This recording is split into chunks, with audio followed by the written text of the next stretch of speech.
Sir. আসসালামু আলাইকুম sir. ওয়ালাইকুম আসসালাম। স্যার আসসালামু আলাইকুম। ওয়ালাইকুম আসসালাম। আজকে হলো আমাদের এই চ্যাপ্টারের 7 নাম্বার এবং শেষ ক্লাস এটা। তোমরা একটু ফলো করবা, আশা করি। এর মধ্যে অনেকে আসতেছে এখনো।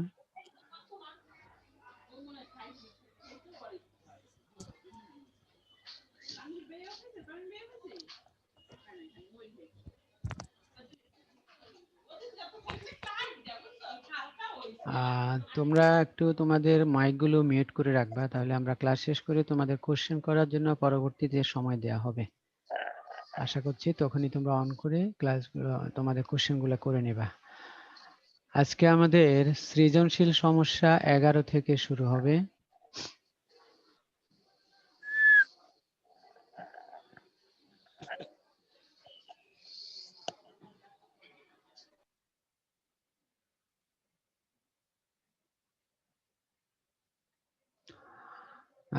জনাব রিয়াদ 2018 সালের 1 জুলাই তারিখে নগদ 1 লক্ষ টাকা ও আসবাবপত্র 50,000 টাকা নিয়ে ব্যবসা। আসসালামু আলাইকুম। আর ওয়ালাইকুম আসসালাম।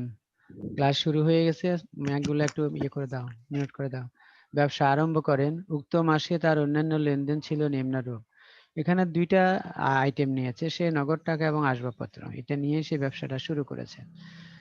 সাইমার নিকট হতে 40,000 টাকার পণ্য ক্রয়, যার 50% নগদে, মানে 40,000 টাকার 50%।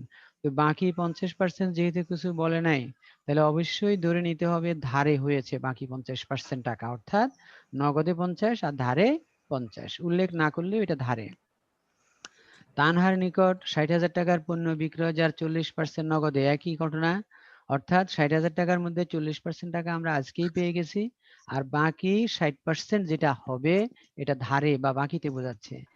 বিক্রয়ের উদ্দেশ্যে আসবাবপত্র ক্রয়, উদ্দেশ্য কিন্তু বিক্রয়, নামটা আসবাবপত্র হলেও এটা কিন্তু এখন পণ্য হয়ে যাবে, অর্থাৎ আমরা যত মূল্যবান জিনিসপত্র বিক্রয়ের উদ্দেশ্যে ক্রয় করবো, সেটা যত মূল্যবানই হোক, সেটা কিন্তু পণ্য হয়ে যাবে।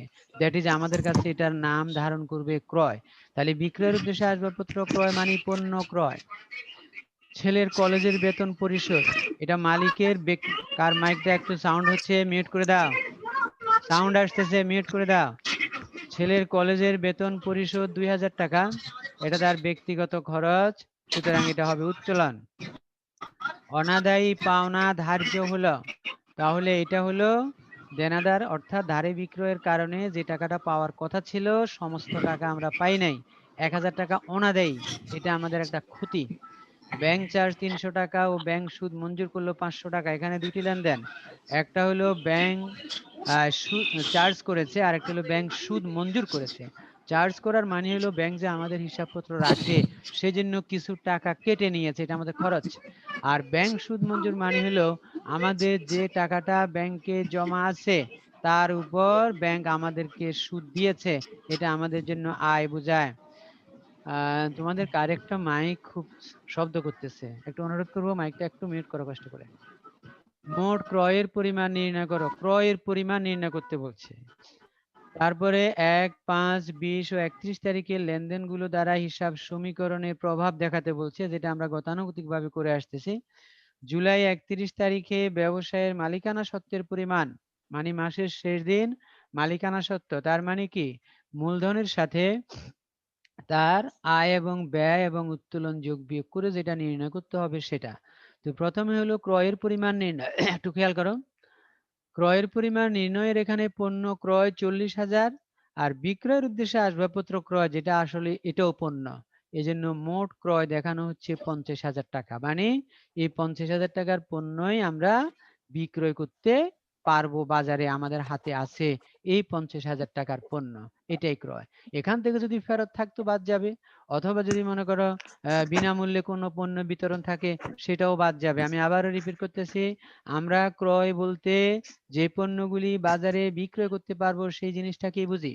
এমনি আপাতত দৃষ্টিতে ক্রয় মানে বাজার থেকে আমরা যা ক্রয় করি সেটাকেই বোঝানো হয়, কিন্তু আমাদের হিসাব বিজ্ঞানের ক্ষেত্রে ক্রয় একটি বিশেষ অর্থে ব্যবহৃত হয়, সেই অর্থটা হলো ক্রয়কৃত সমস্ত পণ্য আমরা বাজারে বিক্রয় নাও করতে পারি, যার কারণে বিনামূল্যে পণ্য বিতরণ থাকলে ক্রয় থেকে বাদ দিয়ে ক্রয়টা আবার নির্ণয় করতে হয়। কিন্তু ওইটাই আসলে ক্রয় ছিল, যেটা বাজার থেকে ক্রয়, কিন্তু আমরা ক্রয় শব্দ ব্যবহার করি এটা বিশেষ অর্থে, এই জন্য আমাদের ক্রয় থেকে এগুলো বাদ দিতে হয়। খ, স্যার কি পরে প্রশ্ন করো, একটু পরে সময় দেওয়া হবে আজকে, যথেষ্ট সময় দেওয়া হবে আজকে। জনাব জি স্যার। রিয়াদের হিসাব সমীকরণে লেনদেনের প্রভাব। এখানে আমাদের যে 4টি লেনদেনের কথা বলছে, ওই 4টি লেনদেনের আলোকে সম্পদের কলামকে 4 ভাগে ভাগ করা হয়েছে: নগদ, ব্যাংক, আসবাবপত্র এবং প্রাপ্য হিসাব। আর দায় ও মালিকানা সত্ত্বে সেখানে দায়ের কোনো কলাম আমরা দেখতে পাচ্ছি না, শুধু মূলধন বা মালিকানা সত্ত্বই আছে এখানে, অর্থাৎ কোনো ধরনের দায় সৃষ্টি হয় না এই 4টে লেনদেনের মাধ্যমে। জুলাইয়ের 1 তারিখ নগদ এবং আসবাবপত্র দুইটাই মূলধন। 15 তারিখ নগদ ঘর থেকে বিয়োগ করা হয়েছে 2000, মূলধন থেকেও বিয়োগ করা হয়েছে 2000, দ্যাট ইজ মালিকের উত্তোলন, ওই যে ছেলের স্কুলের কলেজের বেতন যেটা, সেটা উত্তোলন, এই জন্য দুই জায়গা থেকে মাইনাস উত্তোলন শব্দ লেখা হয়েছে মন্তব্যে। জুলাইয়ের 20 তারিখ প্রাপ্য হিসাব থেকে 1000 টাকা মাইনাস, আবার আমাদের মূলধন থেকেও 1000 টাকা মাইনাস, অনাদায়ী পাওনা, এটা আমাদের জন্য একটা খরচ, ক্ষতি, এজন্য মূলধন থেকে মাইনাস হয়ে গেছে। আর প্রাপ্য হিসাব থেকে মাইনাস হবে, তো বলতে পারো স্যার প্রাপ্য হিসাব তো আগে কখনোই নাই, এই 4টি লেনদেনের মধ্যে নাই কিন্তু অঙ্কের মধ্যে ছিল, যার কারণে এটা আমরা নেগেটিভ ফিগার হিসাবে দেখায় রাখলাম, এবং এটা শেষ পর্যন্ত নামতে নামতে নেগেটিভ ফিগার হিসাবে নামবে। এরপরে জুলাইয়ের 31 ব্যাংক থেকে মাইনাস, আবার মূলধন থেকেও মাইনাস, ব্যাংক চার্জ, এটা আমাদের খরচ, কিন্তু ব্যাংকের পূর্বের কোনো ব্যালেন্স এই 4টি লেনদেনের মধ্যে নাই, যার কারণে ব্যাংকেরও মাইনাস চিহ্ন প্রদর্শন করা হচ্ছে এই মুহূর্তে। জুলাই 31 আবার ব্যাংকের ঘরে 500 টাকা, যেটা ব্যাংক সুদ মঞ্জুর করেছে, সুতরাং আমাদের টাকাটা ব্যাংকে জমা হচ্ছে, আমাদের টাকা ব্যাংকে বৃদ্ধি পাচ্ছে, এজন্য 500 টাকা পজিটিভ সাইন নিয়ে আসে, আর মূলধনের সাথেও যোগ করা হয়েছে।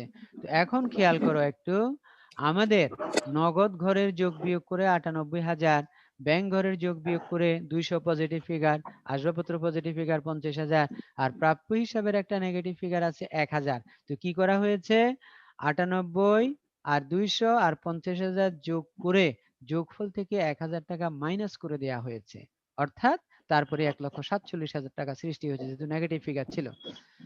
এরপরে মূলধনের সাথে যোগ বিয়োগ করে এটাই নামানো হয়েছে 1,47,200। মালিকানা সত্ত্বের পরিমাণ নির্ণয়টা একটু দেখো। এখানে প্রথমে মূলধন যেটা লেখা হয়েছে আমাদের প্রারম্ভিক মূলধন, অন্য কোনো মূলধন ছিল না, তার সাথে আয়গুলি যোগ করা হয়েছে। আয় বলতে আমাদের দুইটা আইটেম আছে এখানে, একটা হলো বিক্রয় আর একটা হলো ব্যাংকের যে সুদ মঞ্জুর করেছে, তাহলে দুইটা আইটেমের আয় যোগ করা হয়েছে, যোগ করে মোট যোগফল সৃষ্টি হলো 2,10,500। তার থেকে মালিকের ছেলের যে বেতন প্রতিষ্ঠান থেকে দেয়া হয়েছে এই 2,000 টাকা মাইনাস করা হয়েছে। তারপরে আবার ব্যয় সমূহের মধ্যে আছে আমাদের ক্রয়, বিক্রয়ের উদ্দেশ্যে আসবাবপত্র ক্রয়, এটাও ক্রয়, অনাদায়ী পাওনা এটা আমাদের ক্ষতি বা খরচ, ব্যাংক চার্জ এটা আমাদের খরচ, এই সমস্ত খরচগুলি যোগ করে 61,300, আর আমাদের যে আয়গুলির যোগফল ছিল 2,08,500 উত্তোলন বাদ দেওয়ার পরে সেখান থেকে মাইনাস করে মালিকানা সত্ত্ব, অর্থাৎ আমরা বলতে পারি আয় থেকে, সকল আয় থেকে উত্তোলন এবং ব্যয়গুলি বাদ দিয়েই এই মালিকানা সত্ত্বটা পাওয়া গেছে। এখানে একটা জিনিস বলে রাখি তোমাদের বোঝার স্বার্থে, আমরা ক্রয় কিন্তু 60,000 টাকাই বাদ দিয়েছি। এখন যদি প্রশ্নের শেষ দিকে বলা হতো মাসের শেষে অবিকৃত পণ্য আছে 5,000, তাহলে আমাদের ক্রয় কিন্তু তখন আর এইভাবে 60,000 টাকা আমরা শো করতে পারতাম না, 50 প্লাস 10, তখন আমরা 50 প্লাস 10 থেকে মাইনাস করে দিতে হইতো আবার 5,000, কারণ যেটা মজুদ আছে সেটা তো আমরা বিক্রয় করি নাই। আর এখন ধরে নেওয়া হচ্ছে যেহেতু কোনো পণ্য মজুদ আছে কিনা বা ছিল কিনা সেটা প্রশ্নে উল্লেখ নাই, তাহলে আমরা ধরে নিচ্ছি আমাদের ক্রয়কৃত সমস্ত পণ্যই বিক্রয় হয়ে গেছে, এই কারণে আমরা সমস্ত ক্রয়কেই বাদ দিয়ে দিছি, এই জিনিসটা একটু খেয়াল রাখতে হবে। আজকের 12 নম্বর যে সমস্যাটা, আলতাফ মাহমুদ 2018 সালের 1 মে নগদ 70,000 টাকা, যন্ত্রপাতি 90,000 টাকা, আসবাবপত্র 80,000 টাকা এবং ব্যাংক ঋণ 35,000 টাকা নিয়ে ব্যবসায়িক কার্যক্রম আরম্ভ করলেন। তাহলে দেখা যাচ্ছে নগদ টাকা 70,000, যন্ত্রপাতি আছে 90,000, আসবাবপত্র 80,000, আবার ব্যাংক থেকে ঋণ। তাহলে তিনটা আইটেম মালিকের নিজস্ব। এই তিনটা যদি আমাদেরকে প্রারম্ভিক মূলধন নির্ণয় করতে বলে যোগ করে দিতে হবে। আর ঋণ নিয়েছে ব্যাংক থেকে 35,000। জনাব মাহমুদের মে মাসের লেনদেনগুলো ছিল নিম্নরূপ: পণ্য ক্রয় নগদে 25 এবং বাকিতে 40,000, মানে ক্রয় মোট 65,000, তবে নগদে এবং বাকিতে। যেমন আজকের প্রথম অঙ্কে ওইভাবে ছিল 60%, 40% বা এরকম পার্সেন্টেজ দিয়ে, এখানে ডাইরেক্ট বলে দিয়েছে কত টাকা। পণ্য বিক্রয় নগদে 55,000, বাকিতে 90,000 টাকা। বাকিতে আসবাবপত্র ক্রয়, এখানে কিন্তু বিক্রয়ের উদ্দেশ্য নাই, তার মানে এই আসবাবপত্রটা আমাদের সম্পদ হিসাবে আসবে, এটা কিন্তু বিক্রয়ের উদ্দেশ্য নয়। এরপরে আছে নগদে সাপ্লাইজ ক্রয়, কর্মচারীদের বেতন দেয়া হলো, তারপরে পত্রিকায় বিজ্ঞাপন বাবদ নগদ পরিশোধ, নিজ প্রয়োজনে কারবার থেকে নগদ উত্তোলন, নিজের প্রয়োজনে মালিক টাকা তুলে নিয়েছে, এটা উত্তোলন। প্রদেয় হিসাবের অর্থ পরিশোধ, মানে প্রদেয় হিসাব মানে পাওনাদার, পাওনাদারকে আমরা টাকা পরিশোধ করে দিয়েছি। আলতাফ মাহমুদের প্রারম্ভিক মূলধনের পরিমাণ নির্ণয় করো। তাহলে প্রথমেই বলতেছে প্রারম্ভিক মূলধন, ওই যে প্রথমে বলছি তিনটা আইটেমের যোগফল, নগদ 70,000, যন্ত্রপাতি 90,000, আসবাবপত্র 80,000, এগুলির যোগফল করলেই হয়ে যাবে আমাদের মূলধনের পরিমাণটা কত। 2, 4, 20 এবং 25 তারিখের লেনদেনগুলোর সাথে জড়িত হিসাব সমূহের আধুনিক পদ্ধতিতে শ্রেণী বিভাগ দেখাও। তাহলে আধুনিক পদ্ধতিতে শ্রেণী বিভাগ দেখাইতে হবে 2 তারিখ, 4 তারিখ, 20 তারিখ এবং 25 তারিখের লেনদেন। আর 1, 8, 12 এবং 31 তারিখের লেনদেনগুলি দ্বারা হিসাব সমীকরণের প্রভাব দেখাও। এই খ এবং গ দুইটাই কিন্তু আমরা এর মধ্যে কয়েকবার করেছি, তাও আবার দেখাচ্ছি দেখো। 2-এ তিনটা হিসাবের খাত আছে দেখা যাচ্ছে: ক্রয় হিসাব, নগদান হিসাব, প্রদেয় হিসাব। ক্রয় হিসাবটা হলো ব্যয়, নগদান হিসাব সম্পদ, আর প্রদেয় হিসাবটা হবে দায়। 4 তারিখের নগদান হিসাব একটা খাত, প্রাপ্য হিসাব, বিক্রয় হিসাব, কারণ পণ্য নগদে এবং ধারে বিক্রয় হয়েছে। নগদটা সম্পদ, প্রাপ্য হিসাব সম্পদ, বিক্রয় হবে আয়। আধুনিক শ্রেণী বিভাগ কিন্তু সবগুলি। বিজ্ঞাপন আর নগদান হিসাব 20 তারিখ, বিজ্ঞাপনটা হলো ব্যয়, প্রতিষ্ঠানের জন্য খরচ, আর নগদান হলো সম্পদ। 25 তারিখ উত্তোলন আর নগদ, মালিক নিজের জন্য টাকা তুলে নিয়ে গেছে প্রতিষ্ঠান থেকে, এজন্য একটা খাত হলো উত্তোলন, আর উত্তোলনের হিসাব শ্রেণী বিভাগের নাম হলো মালিকানা সত্ত্ব বা সত্ত্বাধিকার হিসাব বলা হয়, আর নগদান হবে সম্পদ। এরপরে গ অংশ, আলতাফ মাহমুদের হিসাব সমীকরণের উপর লেনদেনের প্রভাব। 4টি লেনদেন ছিল, 1, 8, 12, 31। আর সম্পদের যে ভাগ আমরা করি সবসময় লেনদেন দেখে ভাগটা করি। একটা ভাগ হলো নগদান, একটা আসবাবপত্র, একটা যন্ত্রপাতি, আর একটা হলো সাপ্লাইজ। আর দায় এবং মালিকানা সত্ত্বের ওখানে তিনটা ভাগ করা হয়েছে আজকে। প্রদেয় হিসাব একটা খাত আসলো, ঋণ আসছে, ব্যাংক থেকে ঋণ নিয়েছে, আর মূলধন বা সত্ত্বাধিকার তো আমাদের আছে। 1 তারিখ নগদের ঘরে 1,05,000, এটার মানে হলো ঋণের টাকাটা সহ যোগ করে নগদে বসছে, মানে মালিক যে টাকাটা দিল সেটাও নগদের ঘরে, আবার ঋণ যেটা নিল এটাও নগদের ঘরে। আর আসবাবপত্র আর যন্ত্রপাতি, এর মধ্যে মালিকের টাকা ছিল 2,40,000 আর ঋণের টাকা হলো 35,000। এরপরে মন্তব্যে শুধু মূলধন লেখা হয়েছে। এরপরে 8 তারিখ আসবাবপত্রের ঘরে 56,000, প্রদেয় হিসাবের ঘরে 56,000, কারণ আসবাবপত্রটা ধারে কেনা হয়েছে, এই জন্য আমাদের দায় সৃষ্টি হলো। আর ব্যবসায়িক দায় সৃষ্টি হলে সেই দায়কে আমরা প্রদেয় হিসাব নামেই হিসাবের খাতায় লিপিবদ্ধ করি। তাহলে আসবাবপত্র এখানে সম্পদ, আর এর আগের অঙ্কে কিন্তু আসবাবপত্র বিক্রয়ের উদ্দেশ্যে কিনেছিল বিদায় সেটা সম্পদ হয় নাই, সেটা হয়ে গেছে আমাদের ব্যয়। এরপরে মে মাসের 12 তারিখ নগদ ঘর থেকে 7,000 টাকা মাইনাস এবং সাপ্লাইজের ঘরে 7,000 টাকা বসানো হয়েছে। এর মানে হলো আমরা নগদে সাপ্লাইজ ক্রয় করেছি, একদিকে নগদ টাকা কমে গেল, এই জন্য নগদ ঘর থেকে মাইনাস। আর সাপ্লাইজ আপাতত দৃষ্টিতে এটা আমাদের এক ধরনের সম্পদ, এজন্য সম্পদের ঘরে সাপ্লাইজের ঘরে দেখানো হয়েছে। মে মাসের 31 তারিখ নগদ থেকে 20,000 টাকা মাইনাস করে দেওয়া হয়েছে, আবার প্রদেয় হিসাবের ঘর থেকেও 20,000 টাকা মাইনাস। ওই যে আমরা প্রদেয় হিসাবকে পরিশোধ করলাম, এই কারণে নগদ টাকাও কমে গেল, আর প্রদেয় হিসাবকে পরিশোধ করার কারণে প্রদেয় হিসাবও কমে গেল। আর এটার কোনো তোমার মন্তব্যের ঘরে কিছু লিখতে হবে না, কারণ আমরা মন্তব্য কোন আইটেমগুলোর জন্য দিই, যে আইটেমগুলো মূলধন বা স্বত্বাধিকারের সাথে যোগ বিয়োগ হয় শুধুমাত্র সেই আইটেমগুলোর জন্যই আমরা দিয়ে থাকি মন্তব্য। এরপরে 13 নাম্বার সৃজনশীল সমস্যা দেখো। জনাব কামাল চট্টগ্রামের খাতুনগঞ্জের একজন ব্যবসায়ী। 2018 সালে জানুয়ারি মাসে তার ব্যবসায়ে সংগঠিত লেনদেন সমূহ ছিল নিম্নরূপ: নগদ 1 লক্ষ টাকা এবং 50,000 টাকার আসবাবপত্র নিয়ে ব্যবসা আরম্ভ করলেন। তার মানে দুইটা আইটেম, নগদ এবং আসবাবপত্র। প্রারম্ভিক মূলধন যদি নির্ণয় করতে বলে শুধু এই দুইটার যোগফলই হবে। সোনালী ব্যাংকে জমা দেয়া হলো 20,000 টাকা। আয়কর প্রদান, আয়করটা কিন্তু এক মালিকানা প্রতিষ্ঠানের ক্ষেত্রে মালিকের ব্যক্তিগত খরচ হিসাবে গ্রহণ করা হয়। এজন্য এটাকে অনেকে আয়কর প্রদান না লিখে হিসাব খাতার নাম হয়ে যাবে উত্তোলন, যেহেতু মালিকের ব্যক্তিগত খরচ। কিন্তু কোনো কোম্পানি বা অংশীদারি প্রতিষ্ঠানের ক্ষেত্রে আয়কর প্রদান বলতে তখন প্রতিষ্ঠানের একটা কোশ্চেন ছিল স্যার। কোশ্চেন পরে লিখো একটু, আজকে কোশ্চেনের সময় দেয়া হবে অনেক ইনশাআল্লাহ। তাহলে আয়করটা এক মালিকানা প্রতিষ্ঠানের ক্ষেত্রে মালিকের ব্যক্তিগত খরচ, যার কারণে এটাকে আমরা শিরোনাম দিয়ে দিব উত্তোলন।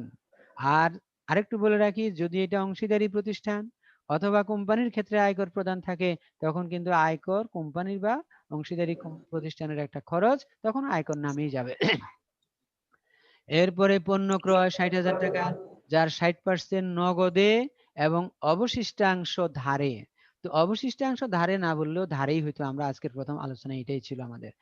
ঢাকা রৌফ এন্টারপ্রাইজের নিকট ধারে পণ্য বিক্রয়। তারপরে জীবন বীমার প্রিমিয়াম প্রদান। 12 তারিখের ধারে বিক্রয়ের পাওনা আদায় হলো।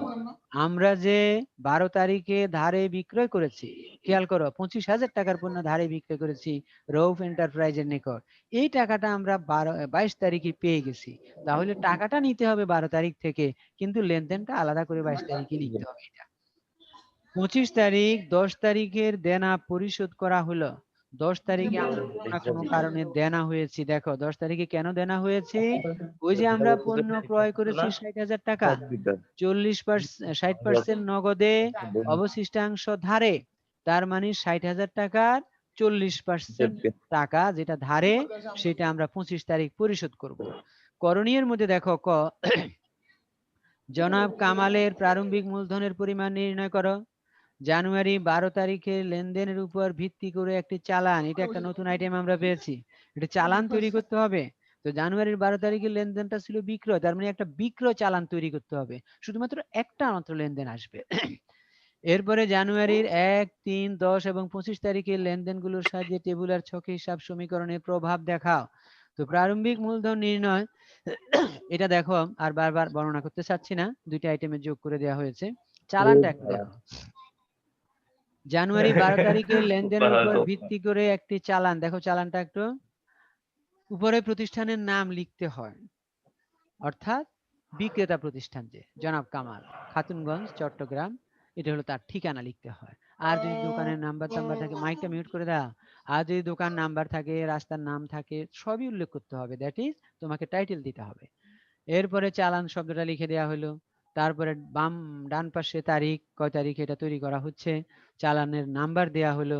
এইভাবে তোমার চালানের নাম্বার তুমি নিজস্বভাবে যে কোনো নাম্বার ইউজ করতে পারো। তবে প্রতিষ্ঠানগুলো কিভাবে ইউজ করে, প্রতিষ্ঠানগুলো ক্রম ও ধারাবাহিকতা বজায় রাখে। যেমন মনে করো প্রথম দিন বিক্রি করলে 1 নাম্বার চালান, তারপরে 2 নাম্বার চালান, 3 নাম্বার, অথবা একই দিনে অনেকগুলো চালানো হইতে পারে, এই জন্য নাম্বার থাকবে আলাদা আলাদা। ক্রেতার নাম, অর্থাৎ যে পণ্যটা ক্রয় করলো, রৌফ এন্টারপ্রাইজ। এরপরে ঠিকানা, ওই দোকানের ঠিকানা, দ্যাট ইজ রৌফ এন্টারপ্রাইজের ঠিকানা। তারপরে কলামগুলি কিভাবে করা হয়েছে দেখো, ক্রমিক নং, ক্রমিক নং মানে এখানে কয়টি পণ্য বিক্রয় হবে সেই জিনিসটা। তারপরে হলো মালের বিবরণ, তারপরে হলো পরিমাণ, দর মানে প্রতিটির দাম কত, আর হলো মোট টাকা বা পরিমাণ কত। তো এখানে তো একটা আইটেমে ছিল ধারে বিক্রয়, শুধু জন্য আর কিছু লেখার প্রয়োজন হয় নাই। অনেক সময় দেখা যায় 10 কেজি, 15 কেজি, 100 কেজি, 1 টন এইভাবে উল্লেখ থাকবে, তখন পরিমাণের ঘরে ওই পরিমাণটা লিখতে হবে। আর মনে করো প্রতি টনের দাম 1,000 টাকা, তাহলে দরের ঘরে লিখতে হবে, তারপরে গুণ করে বসাইতে হয়, এখানে এটা নাই। তারপরে মোট করা হয়ে গেছে, যদি আরো কয়েকটা আইটেম থাকে মোট যোগ করতে হয়। আবার টাকাটা কথায় কিন্তু লিখতে হয়, কথায় লেখা হচ্ছে কিন্তু নিচে বাম পাশে, খেয়াল করো। তারপর ক্রেতার স্বাক্ষর, বিক্রেতার স্বাক্ষর। এটাই একটা চালান হিসাবে পাঠিয়ে দিতে হবে। এটা কাকে পাঠানো হয়? ক্রেতার নিকট পাঠানো হয়। যেমন মনে করো তুমি ঢাকারই কোনো দোকান থেকে কোনো মাল কিনলা, বললা যে মালগুলো পাঠাই দিবেন, তখন যে রিক্সাওয়ালা বা ঠেলা গাড়িওয়ালা, যা ভ্যান গাড়ি বা পিক আপ ভ্যান যারা আনবে, তাদের হাতে এটার কপি দিয়ে দিবে যে এটা নিয়ে যাও। কারণ ওরা এটা ধরে ধরে তোমার ঠিকানাও বের করবে, আবার এটার দুইটা কপি নিয়ে আসবে। একটাতে তুমি রিসিপ্ট লিখে ওই গাড়িওয়ালাকে দিয়ে দিতে হবে। এই জিনিসটা এই জন্য চালানের 3টা কপি হয় মোট। একটা হলো দোকানের থেকে যায়, আর 2টা হলো গাড়িওয়ালার কাছে সরবরাহ করে। এই 2টার একটা তুমি রাখবা, আর একটা সই করে ওই গাড়িওয়ালাকে ফেরত দিতে হবে। এই হলো চালানের ইতিহাস। এরপরে হলো সমীকরণ। সমীকরণ আজকে সম্পদের উপরে ভিত্তি করে দেখা যাচ্ছে এখানে 3টা কলাম, নগদ, ব্যাংক, আসবাবপত্র, আর দায় এবং মালিকানা সত্ত্বে 2টা কলাম, প্রদেয় হিসাব এবং মূলধন দেওয়া আছে। তো এটা আর আমি আজকে ডিটেলস আলাপ করলাম না। আমি পরবর্তী সমস্যার মধ্যে যাচ্ছি। জনাব শাফিন, 14 নম্বর সমস্যা। একজন ব্যবসায়ী, তিনি 2015 সালে 1 এপ্রিল তারিখে নগদ 1 লক্ষ টাকা নিয়ে ব্যবসা আরম্ভ করেন। একটা মাত্র লেনদেন নিয়েছে, সুতরাং এখানে মূলধন নির্ণয় করতে বলবেও না, কারণ একটা আইটেমই তো মূলধন শুধু। আবার অনেক সময় বলতেও পারে, কারণ একটা আইটেম দেখে হয়তো আমরা অনেক আইটেম খোঁজাখুঁজি শুরু করব, কারণ সবসময় তো মূলধন আইটেম দেখেছি 2টা বা 3টা এরকম থাকে, এখানে একটা কেন? এটা আবার কনফিউশনের জন্য দিতে পারে মাঝে মধ্যে। এখানে একটাই মূলধন। তানিয়া ট্রেডার্স এর নিকট থেকে ধারে পণ্য ক্রয় করা হলো 80,000 টাকা, ধারে কিনেছেন। রৌফ এন্টারপ্রাইজের নিকট ধারে পণ্য বিক্রয় করা হলো 60,000, ধারে বিক্রয়। নগদে পণ্য বিক্রয় করা হলো 40,000। তানিয়া ট্রেডার্সকে পণ্য ফেরত প্রদান করা হলো। তানিয়া ট্রেডার্স থেকে আমরা যে পণ্য কিনেছিলাম তার কিছু পণ্য আমরা ফেরত দিচ্ছি।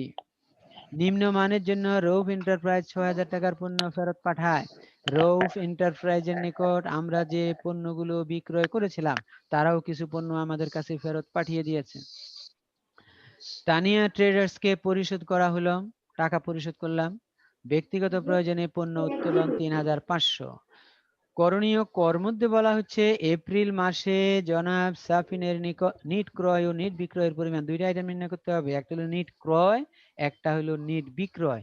এরকম 2টা আইটেম যদি ক অংশের মধ্যে দেয়, তার মানে এক এক জন্য 1 নাম্বার করে, তুমি একটা সঠিকভাবে নির্ণয় করতে পারলে 1 পাবা, আর বাকিটা যেটা নির্ণয় করতে পারলা না, মনে করো সেখানে 1 তোমার মাইনাস হয়ে যাবে, দিবে না তোমাকে। আর 2টা নির্ণয় করতে পারলে পুরা পাবা। আচ্ছা, তাহলে নিট ক্রয় ও নিট বিক্রয় নির্ণয়, এখানে কলাম করা হয় নাই। তুমি যেভাবে আগে শিখেছ একটা ছক করে দিবা, 2টা আলাদা ছক আঁকবা, একটা হলো নিট ক্রয়ের জন্য, একটা হলো নিট বিক্রয়ের জন্য। এখানে উপরে একসাথে টাইটেল দিয়ে দিয়েছে নিট ক্রয় ও নিট বিক্রয়ের পরিমাণ নির্ণয়। প্রথমে নির্ণয় করা হচ্ছে নিট ক্রয়। তাহলে এপ্রিলের 3 তারিখ ধারে পণ্য ক্রয় 80,000, এর মধ্যে থেকে 14 তারিখে পণ্য ফেরত দেওয়া হয়ে গেছে 5,000, এটা বাদ দেওয়া হয়েছে, 75,000 হলো। আর পণ্য উত্তোলন, মালিক নিজের জন্য পণ্য তুলে নিয়ে গেছে, এই উত্তোলনটাও বাদ দিয়েছে, তাহলে নিট ক্রয়ের পরিমাণ দাঁড়ালো 71,500। আমি আজকে শুরুতে বলেছিলাম মার্কেট থেকে যেটা ক্রয় করে আনলাম, যেমন তুমি এখানে যদি আমি তোমাকে একটা উদাহরণ দেই, 80,000 টাকার কিনলাম, ফেরত দিলাম তাদেরকে 5,000, তাহলে আসলে আমার ক্রয়ের পরিমাণ 75,000, তাদেরকে পরিশোধ করতে হবে 75,000 টাকা। কিন্তু আমি নেট ক্রয় বলতে 71,500 কেন দেখাচ্ছি? এর মানে হলো আমি বিক্রয় করতে পারবো কত। এজন্যই অ্যাকাউন্টিং এ ক্রয় শব্দটি বা ক্রয় হিসাবটি একটি বিশেষ অর্থ বহন করে। সেই বিশেষ অর্থটা হলো আমরা যে পণ্যগুলো বাজারে বিক্রয় করতে পারবো সেগুলিকে শুধু ক্রয়ের খাতায় রাখতে চাই, আর বাজার থেকে যেগুলো ক্রয় করলাম সেটার জন্য আমাকে মূল্য পরিশোধ করতে হবে। বাট আমাদের যে ক্রয় নামক শব্দটা, সেটার যে অর্থ, সেটা কিন্তু বাজারের পণ্য ক্রয় দিয়ে অনেক সময় বোঝায় না। তারই প্রমাণ হলো 71,500 টাকা বের করা। এরপরে নিট বিক্রয় বের করতে বলেছে। 6 তারিখে ধারে পণ্য বিক্রয় আছে 60,000, আবার 10 তারিখে নগদে পণ্য বিক্রয় আছে 40,000, মোট 1 লক্ষ টাকা। এর মধ্যে ধারে বিক্রয়ের কিছু পণ্য ফেরত চলে আসবে, তাহলে সেটা বাদ দিয়ে তারপরে নিট বিক্রয় বের করা হয়েছে 94,000 টাকা। এই ছিল আমাদের ক অংশ। আর খ অংশ ছিল টেবুলার ছক। এটা একটু দেখো কিভাবে কাজটা হয়েছে, যেহেতু কিছু ফেরত আছে এই জন্য আমি একটু ডিসকাশন করতে চাই। 1 তারিখে 1 লক্ষ টাকা নগদ ঘরে, মূলধনের ঘরে 1 লাখ, এটা বুঝতে খুব সুবিধা। আর 3 তারিখ প্রদেয় হিসাবের ঘরে 80,000, মূলধন থেকে বাদ দেওয়া হয়েছে 80,000, তার মানে প্রদেয় হিসাবের ঘরে 80,000 টাকা বসানোর মানে হলো ধারে পণ্য ক্রয় করা হয়েছে। এজন্য মূলধন থেকে বাদ গেছে। 6 তারিখ প্রাপ্য হিসাবের ঘরে 60,000, মূলধনের ঘরে যোগ হয়েছে 60,000, তার মানে পণ্য বিক্রয়। তবে প্রাপ্য হিসাবের ঘরে বসার কারণে এটা ধারে বিক্রয় বোঝাচ্ছে। নগদের ঘরে 40,000 10 তারিখ, আবার মূলধনের ঘরে 40,000, পণ্য বিক্রয়। নগদের ঘরে থাকার কারণে নগদে বিক্রয় বোঝানো হচ্ছে। 14 তারিখ প্রদেয় হিসাব থেকে মাইনাস, আবার মূলধনের সাথে যোগ, এটার মানে হলো ক্রয় ফেরত। ক্রয় ফেরতের কারণে ধারে ক্রয়কৃত পণ্যের ফেরত ছিল, যার কারণে প্রদেয় হিসাব হ্রাস পাচ্ছে, প্রদেয় হিসাব থেকে মাইনাস। আবার ক্রয় ফেরতের কারণে খরচ হ্রাস পেয়ে মূলধনের পরিমাণকে বৃদ্ধি করে। আবার রিপিট করতেছি, ক্রয় ফেরতের কারণে খরচ কমিয়ে মূলধনকে বৃদ্ধি করে, অর্থাৎ এক কথায় বলতে পারি আমরা ব্যয়ের বিপরীত, দ্যাট ইজ আয়। এই জন্য এখানে যোগ চিহ্ন হিসেবে দেখানো হয়েছে 5,000 টাকা। 20 তারিখ প্রাপ্য হিসাব থেকে মাইনাস, আবার মূলধন থেকে মাইনাস, ঠিক ক্রয় ফেরতের উল্টা কাজ, অর্থাৎ বিক্রয় ফেরত হয়ে যাওয়ার কারণে আয় হ্রাস পেয়ে গেছে। আয় হ্রাস পাওয়া মানে খরচের শামিল, এই জন্য এটা মূলধন থেকে বাদ গেছে। 25 তারিখ নগদ থেকে 60,000 আর প্রদেয় হিসাব থেকে 60,000 মাইনাস, তার মানে প্রদেয় হিসাবকে পরিশোধ। এরপরে 31 তারিখের লেনদেনটা শুধু মূলধনের উপরে দুইবার আঘাত করেছে। দেখো, একটা হলো মূলধন থেকে বাদ গেছে, সেটার মানে হলো পণ্য উত্তোলন, আবার মূলধনের সাথে যোগ হয়েছে, এটার মানে হলো ব্যয় হ্রাস পেয়েছে। অর্থাৎ পণ্য উত্তোলন করলে আমরা যাবেটা কি করি, পণ্য উত্তোলন বা উত্তোলন হিসাব ডেবিট আর ক্রয় হিসাব ক্রেডিট। তো ক্রয় ক্রেডিট করার মানে হলো ক্রয় থাকে স্বাভাবিক অবস্থায় ডেবিট, আর এখন ক্রেডিট হওয়া মানে ক্রয় কমে গেছে, তার মানে এটাও ব্যয় কমে গেছে। এই জন্য ব্যয় কমা মানে আমাদের মুনাফা হওয়া, লাভ হওয়া, এই জন্য মূলধনের সাথে যোগ হয়েছে। এই জিনিসটা একটু খেয়াল করবা, মাঝে মধ্যে কিছু আইটেম মূলধনের সাথে যোগও হয়, মূলধনের সাথে বিয়োগও হয়। শ্রেণী বিভাগগুলি এটা আর আমি আজকে আলাপ করতেছি না, আমি পরবর্তী অঙ্কে যাব এখন এবং তোমাদের কিছু সময় দিব। 2018 সালের 1 জানুয়ারি তারিখে জনাব শামীম নগদ 80,000, 40,000 টাকার আসবাবপত্র ও ব্যাংক হতে 50,000 টাকা ঋণ নিয়ে ব্যবসা আরম্ভ করে। 3টা ঘটনা। প্রথম মাসে তার কারবারের লেনদেন সমূহ ছিল নিম্নরূপ: 70,000 টাকা মূল্যে একটি ডেলিভারি ভ্যান ক্রয় করে নগদে 20,000 টাকা পরিশোধ, অবশিষ্ট টাকার জন্য একটি নোট ইস্যু করা হয়েছে। এখানে একটু বলে রাখি, নোট ইস্যু করার মানে হলো প্রদেয় নোট বলা হয় এটাকে, বা ব্রিটিশ ইংলিশের বাংলা করা হয় প্রদেয়, তোমার প্রদেয় বিল। প্রদেয় নোটকে আগের ভাষা বলা হয়তো প্রদেয় বিল। তার মানে আমরা ডেলিভারি ভ্যান ক্রয় করে নগদে দিয়ে এলাম 20,000 টাকা, আর বাকি টাকার জন্য একটা বিলে স্বাক্ষর দিলাম। বিলে স্বাক্ষর দেওয়া মানে হলো একটা ডকুমেন্টে স্বাক্ষর দিয়ে দিলাম যে ভাই টাকাটা 3 মাস পরে দিব, 15 দিন পরে দিব, 1 মাস পরে দিব। নগদে পণ্য ক্রয় 57,500 টাকা। জনাব রফিকের নিকট 60,000 টাকার পণ্য বিক্রয় করে নগদে 30,000 টাকা পাওয়া গেল। তার মানে 60,000 টাকার বিক্রয় করে নগদে 30,000 টাকা পাইছি, তার মানে বাকি 30,000 টাকা ধারে বা বাকিতে।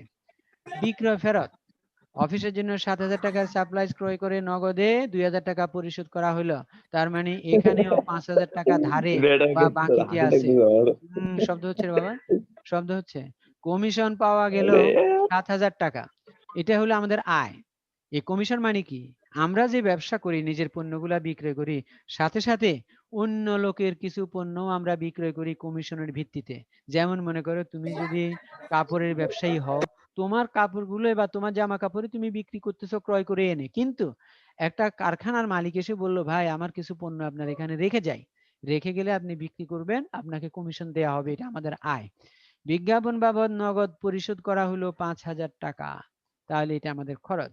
জনাব শামীমের প্রারম্ভিক মূলধন নির্ণয়, এটা আমি আজকে ডিসকাশনের মধ্যে আর রাখতেছি না, এটা এর মধ্যে তোমরা পারো, শুধু ব্যাংক ঋণটা আসবে না।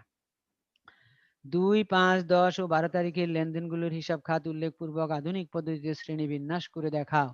তাহলে 4টে লেনদেনের আধুনিক পদ্ধতিতে শ্রেণীবিন্যাস। 1, 15, 20 ও 30 তারিখের লেনদেনগুলোর হিসাব সমীকরণের ছকে প্রভাব দেখাও। ছকে কে দেয় মানে ওই যে আগের গতানুগতিক কাহিনী সবই। শ্রেণী বিভাগগুলি এক নজর দেখে নাও, তেমন একটা কিছুই নাই, তেমন একটা কিছু নাই, বুঝলাম না। গ অংশটা একটু দেখো। গ অংশে তোমার ঋণের ঘরে 50,000 দেখানো হয়েছে, যেটা ব্যাংক ঋণ, আর বাকিটা মূলধন। এদিকে নগদ ঘরে মাইনাস দেখানো হয়েছে 2,000, সাপ্লাইজের ঘরে 7,000, আর প্রদেয় হিসাবের ঘরে 5,000, কারণ সাপ্লাইজটা কেনা হয়েছে নগদে এবং ধারে, এই জন্য। এরপরে এটা আবার দেখা যাচ্ছে একটু যোগ বিয়োগ করে দেখানো হয়েছে। তোমরা এতদিন যেটা বলছিলা স্যার যোগ বিয়োগ করে দেখানো হয় না কেন, খেয়াল করো কথাটা, আজকের অঙ্কটাতে কিন্তু যোগ বিয়োগ করে দেখানো হয়েছে। ওকে, তাহলে এই জিনিসটাও তোমাদের মোটামুটি দেখানো হয়ে গেছে। আমাদের এই প্রথম চ্যাপ্টারের আমরা 60টি ক্লাসের মাধ্যমে কিছু থিওরির আলোচনা, প্রথম 2টা ক্লাস, তারপরে পরপর 5টা ক্লাসে আমরা কিছু সাধারণ অঙ্ক, কিছু সৃজনশীল অঙ্ক দিয়ে তোমাদের এই চ্যাপ্টারটা আমরা সাজিয়েছিলাম এবং এখানে আমরা এই চ্যাপ্টারের ক্লাস শেষ করব। আগামী দিন থেকে শুরু হবে আমাদের সেকেন্ড চ্যাপ্টারের প্রথম ক্লাস। আগামী ক্লাস থেকে বলতে আগামী শনিবার থেকে। এবার তোমাদেরকে একটু সময় দিব তোমাদের আজকের আলোচনা, অথবা বলতে পারি এই চ্যাপ্টারের নিয়ে যে অঙ্কগুলো আমরা তোমাদের সাথে উপস্থাপন করলাম সেগুলাতে কোনো সমস্যা থাকলে আমাকে বলতে পারো প্লিজ। কারো সমস্যা আছে কিনা দেখো।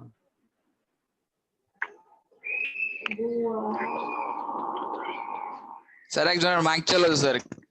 বাবজান মাইকটা বন্ধ করো।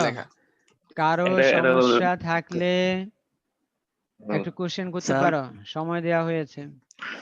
স্যার আমার একটা কোশ্চেন আছে যে ক নম্বরে কি ঘর করা লাগবে নাকি আমরা এমনি ওই যে প্রারম্ভিক একটু মূলধন নির্ণয়, প্রারম্ভিক মূলধন নির্ণয়, হ্যাঁ এটা যেহেতু হ্যাঁ বলছি, যেহেতু হিসাব বিজ্ঞানকে বলা হয় বিজ্ঞান এবং কলা, বিজ্ঞানের কাজ হলো আমাদের যে চিন্তা, হিসাব বিজ্ঞানের জ্ঞান নিয়ে আমরা যে কথাবার্তা বলি, যেমন আমরা ঋণ থাকলে আনি না, এটা বাদ দিচ্ছি, এটা কিন্তু হিসাব বিজ্ঞানের জ্ঞানের কথা। আবার কলা কৌশল মানে হলো তুমি কিভাবে উপস্থাপন করলে জিনিসটা সুন্দর হবে, এটা কিন্তু হিসাব বিজ্ঞান শিক্ষা দেয় না। এটা শিক্ষা দেয় আমাদের সামাজিক, সাংস্কৃতিক, আমাদের রাষ্ট্রীয় কালচার, কিভাবে উপস্থাপন করলে জিনিসটা সুন্দর হবে। তো সেজন্য সেই দৃষ্টিভঙ্গি থেকে যদি বলি তাহলে বলতে হবে তুমি একটা ছক এঁকে দিবা সুন্দর করে। এবং তুমি ঢাকা সিটি কলেজের স্টুডেন্ট হিসাবে তোমার এই কাজটা সেইভাবে সুন্দর করে উপস্থাপন করাটাই ভালো। আর কারো কোশ্চেন? পুরো চ্যাপ্টারের উপরে আজকের কোশ্চেন, মানে প্রথম অধ্যায়ের উপরে। স্যার উত্তোলনের পাশে যে ব্র্যাকেট দিয়ে মাইনাস দিছি, যখন আমি লিখবো তখনও কি স্যার মাইনাস দিয়ে দিতে হবে কি নাকি স্যার লিখবা? মাইনাস করে স্যার দিয়ে দেবো?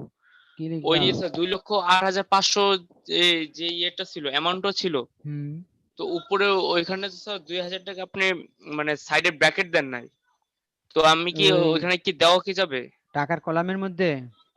হ্যাঁ স্যার, হ্যাঁ স্যার, হ্যাঁ দিতে পারো, দিতে পারো, ও দিতে পারো।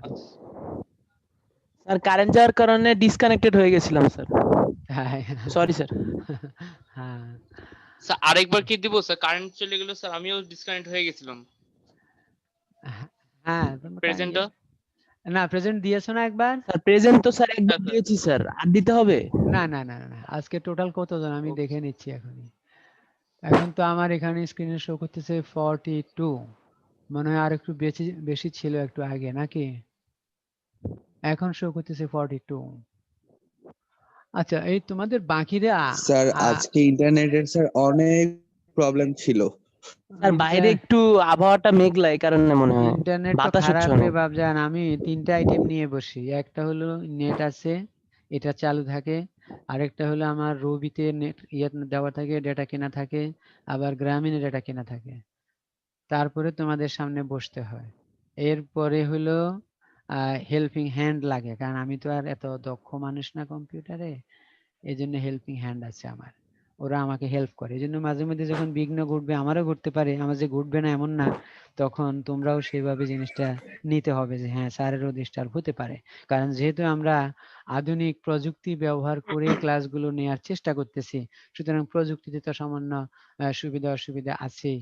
আর আমরা যেহেতু এখনো একেবারে উন্নত পর্যায়ে যেতে পারি নাই, তাহলে কিছু সমস্যা আমাদের থাকবে। আর যারা উন্নত পর্যায়ে গেছে তাদেরও আসলে সমস্যা আছে, নাই এটা বলা যাবে না, থাকবে, এটা মেনেই আমাদেরকে সবাইকে কাজ করতে হবে।